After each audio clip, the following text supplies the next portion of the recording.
Jason Rantz is a Seattle radio talk show host and often in focus on these issues with regard to law enforcement and where we are at this moment. Jason, your top line thoughts. I hope everyone is as outraged and embarrassed by this as you and I are. You've got officers every single day in Chicago and across the country that put on that uniform knowing they might not come home after that shift. And Ella French, unfortunately, didn't get to go home. Her partner is still fighting for his life, and they're owed respect.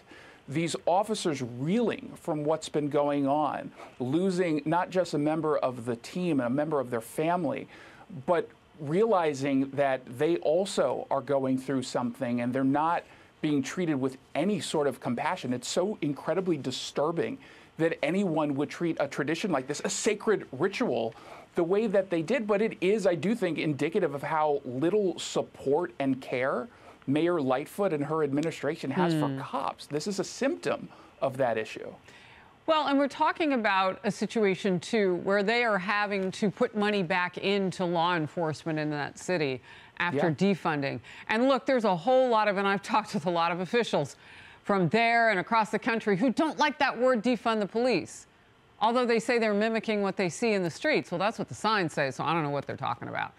But when you take money away from things, when you reallocate, whatever fancy word you want to redefine that some on the left like to do, the bottom line is you've taken resources away. And so that's another thing that this mayor, Lori Lightfoot, is having to go backwards on now and saying, yeah, we're actually going to need some money for more cops. Absolutely. Look, there would probably be a little bit of room for errors like what happened, rushing through a ritual, if these officers felt some level of support. But to be clear, Mayor Lightfoot, and frankly, Democrats around the country, they've emboldened these criminals by pushing policies that make communities unsafe. They blame Trump, or they blame guns, or everything except the actual criminals, because it wins them political points. And then they pretend someone calling you out for not doing a very good job, well, you don't understand the defund movement, or you're just coming after me because it's sexist and racist. Something that's more dangerous than the gangbangers that are committing these crimes are the Democrats that are emboldening them to do that. And cops are sick of it. Wow. And this is what they're doing in response. They're turning their backs. They're telling the mayor, as they did last night, don't come to our gathering. Don't come to our meeting. We don't want anything to do with you. And when you've lost your cops like that, that's not a good sign for your leadership skills, nor is it a good sign of what's to come. Yeah, and the people that matter, as you say, are the people you have to protect against the people who want to harm the rest of us. Well, the chairman of Minneapolis's Democratic Farmer Labor Party, the DFL, is facing blowback for seeming to praise rioters who burned a police precinct last summer. An op-ed read this way: like it or not, setting the 3rd precinct on fire was a genuine revolutionary moment, an act of pure righteousness to open new worlds of understanding. Again, that's a quote. He later tried to clarify those remarks, or what we say colloquially, clean it up. People have seized on the word righteousness as if I am the one assigning it moral value. That is not the case, the quote goes on. It's meant to convey how the protesters felt at the time. This, as a judge has ordered Minneapolis to hire at least 730 new police officers by next summer, even as the city says it plans to vote on a proposal to dismantle the entire police department. So again, oh my gosh, take it away, but you need it. Make sense of this, Jason. Well, there is no sense of this, right? I mean, when you listen to recalcitrant activists in the community, you end up making really silly moves.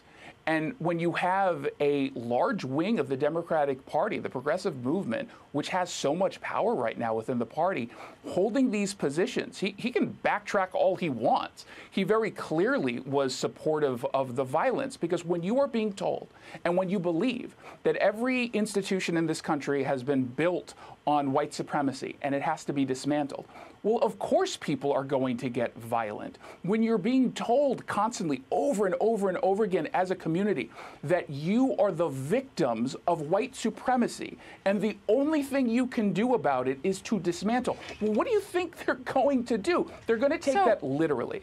And we saw that happening in the streets. But Jason, this seems to even go further. I mean, it almost sounds like this DFL chairman And DFL, by the way, is the left party in Minneapolis and Minnesota. They don't just call themselves Democrats traditionally. It's the DFL. So he's actually almost celebrating what was going on. He's a revolutionary moment. I mean, that's lifting it up to a whole new level than just violence that broke out.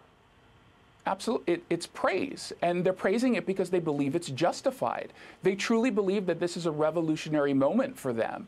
And it's very ironic in a sense, because you've got a bunch of people on January 6th who did the wrong thing, broke the law, they committed riotous acts, and they thought they were justified. And we all rightly called it out as wrong. And yet when BLM radicals do it or Antifa radicals do it, all of a sudden, whoa, whoa, whoa, we should understand their perspective here. You know, this is what they were thinking at the time. I think that has to be called out, the inconsistencies, mostly because it's dangerous. Because there's one group of people right now and for the last year who have been engaging in this kind of domestic terrorism, when you are using your ideology to commit acts of violence like this, to intimidate politicians to take certain positions, or to completely shut down anyone from speaking up against you. That's what this is. It's terrorism, and we should not be embracing it. We don't have to justify it, nor do we really have to understand the underlying conditions behind why they ended up doing it. Violence is wrong, and if you can't say that, that's weird to me. A new Fox poll finds that only 39% of people approve of how President Biden is handling the crime crisis. We got a lot of crises. One at the borders. This one affects every American as well. And he's underwater on it. Yeah, I mean, you know, Cory Booker, I think, tried to do some cleanup this week with whatever we want to call what he did on the Senate floor. Kind of weird freak out he had. No, Democrats don't support defunding. The cat's out of the bag. Everyone knows that we have access to all of the images and video and all the quotes of Democrats embracing this movement. There's nothing that can be done about it. I wish they would look at the polling and say, maybe we should take this more seriously instead of just talk about taking it seriously. Jason Rantz, thank you so very much for being in focus. Good to see you. Thanks, Harris.